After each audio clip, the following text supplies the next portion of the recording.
Hi, everybody. Today we are answering the question, how do I accept my life choices as a caregiver?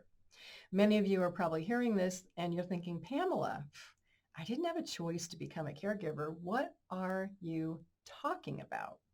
Well, even though you may not have had a choice to be a caregiver, as a caregiver, you have daily choices that you make.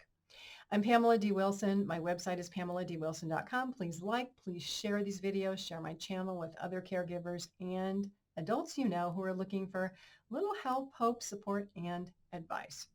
So let's talk about the reality of caregiving and who has a choice and who doesn't have a choice. First of all, the people who may not have a choice are children who are caring for middle-aged parents. And so here's a scenario about that. Married couple, spouse is working, one spouse is sick though and stays home all the time.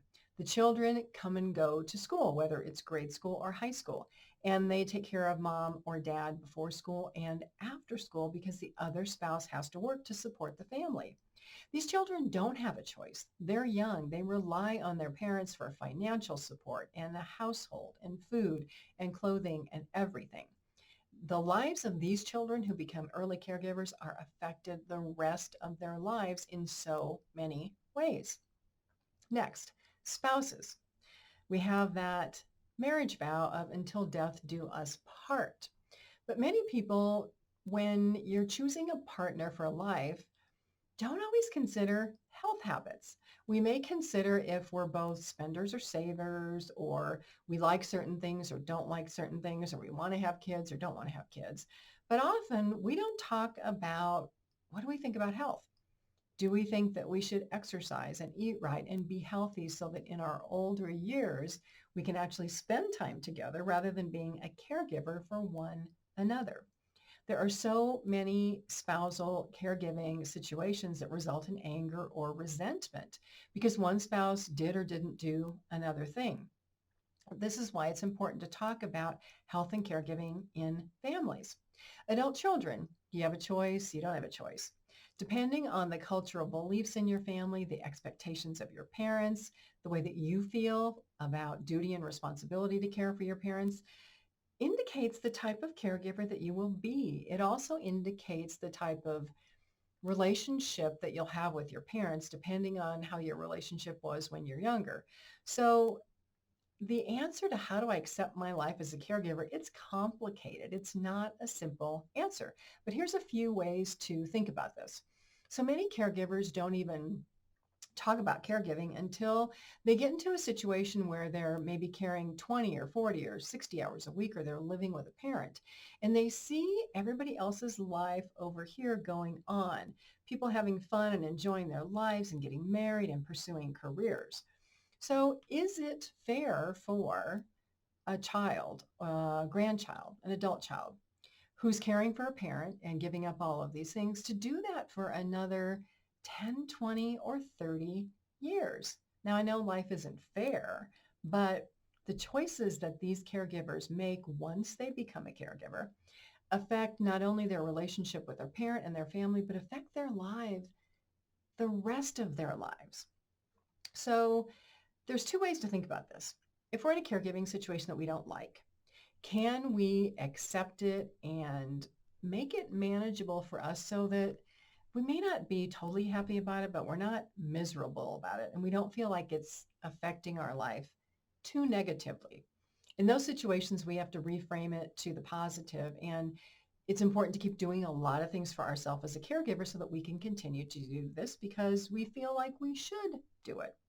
On the other hand, if you're a caregiver in one of these situations where you've been a caregiver for 5 years or 10 years, and you're looking at the next 5, 10, 15 years and you're saying, I can't keep doing this. I don't want this to go on. What do you do? How do you make this change?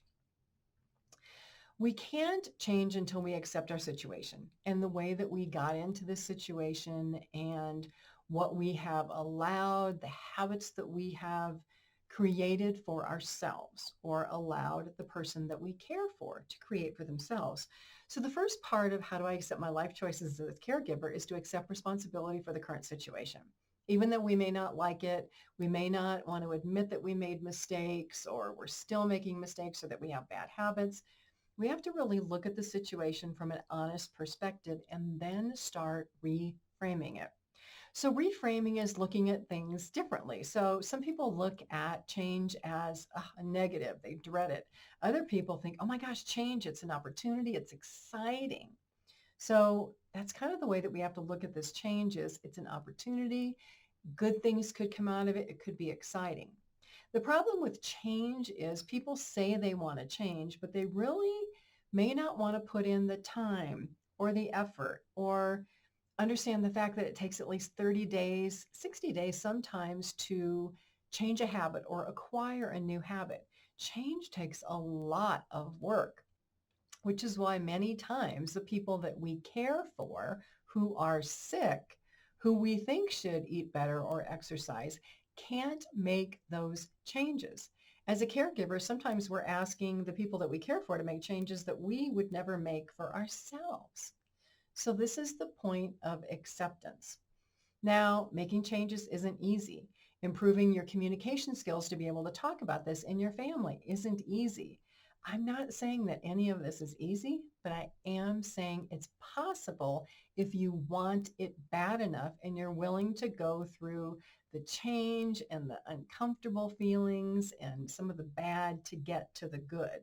Because there is so much good in life if we can just figure out how to get there. And sometimes we can't figure out how to get there ourselves. We have to talk to a counselor or an expert or someone who can advise us or someone who has done it in our life. That's where my website comes in. That's where I come in. I do one-on-one elder care consultations by telephone or video call all over the world, all over the United States. There's a lot of free assistance on my website, my weekly podcast, The Caring Generation, articles, videos. There are also paid courses about how to take care of your parents where I go into a lot of detail, actually about 52 hours of detail on how to do this. I'm Pamela D Wilson. Thanks for watching. Please share this video. Please follow me. Share this with other people that you know who are looking for hope, help, support, and a little bit of caregiving advice. Have a fabulous day today. I'll see you all again soon in another video.